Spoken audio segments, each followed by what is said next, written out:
Hello, my dear Goenkans. Today we will understand rules for addition of integers.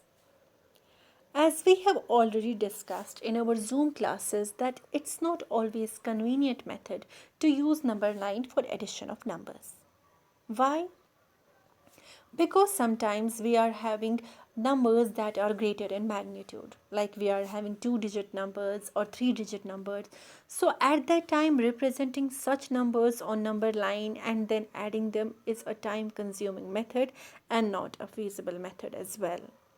So for that, we are having an alternate method for addition of integers without using number line.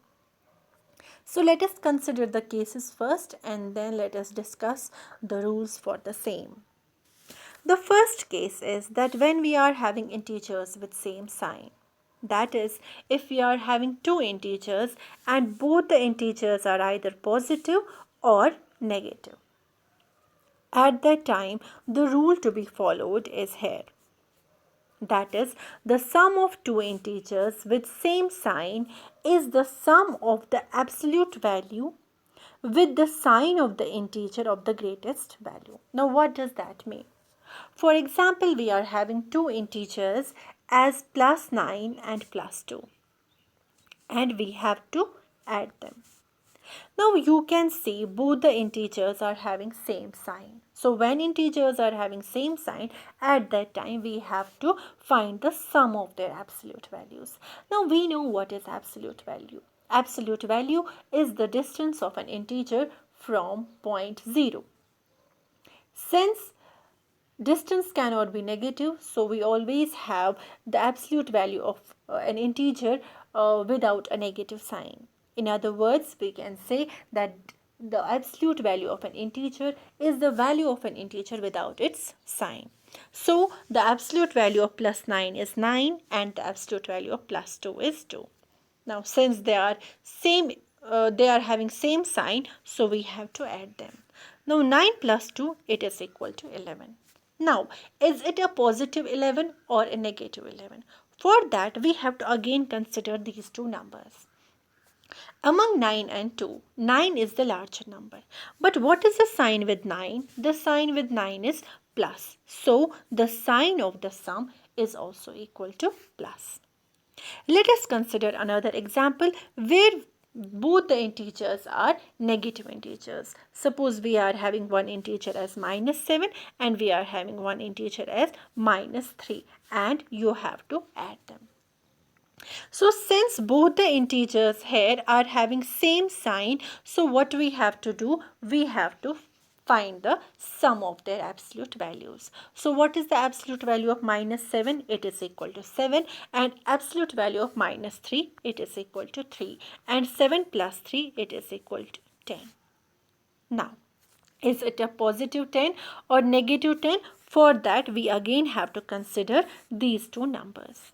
Among 7 and 3, 7 is the larger number. But what is the sign with 7? The sign with 7 is negative, so the sign of the sum is also negative here.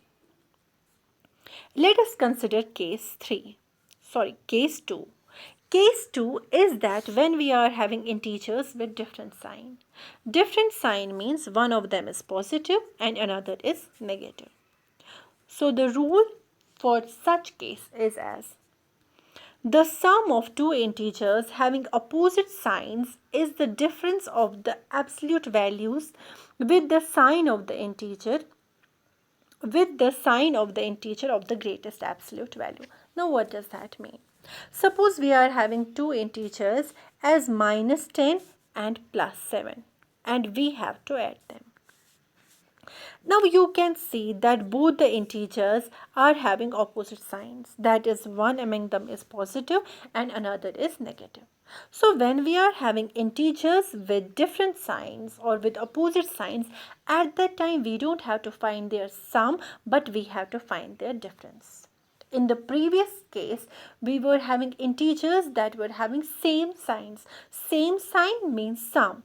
Different sign means subtraction or difference of their absolute values. So what is the absolute value of minus 10? It's 10. And what is the absolute value of plus 7? It is 7. Now we have to find their difference. not sum, because the integers are of different signs. So 10 minus 7, it is equal to 3. Now, is it a positive 3 or negative 3? For that, let us consider these two numbers. 10 is greater than 7, but what is the sign with 10? The sign with 10 is minus, though the sign with the difference is also minus here. So we are going to do examples related to these two rules in our Zoom classes. That's all for today. Thank you, Goenkans.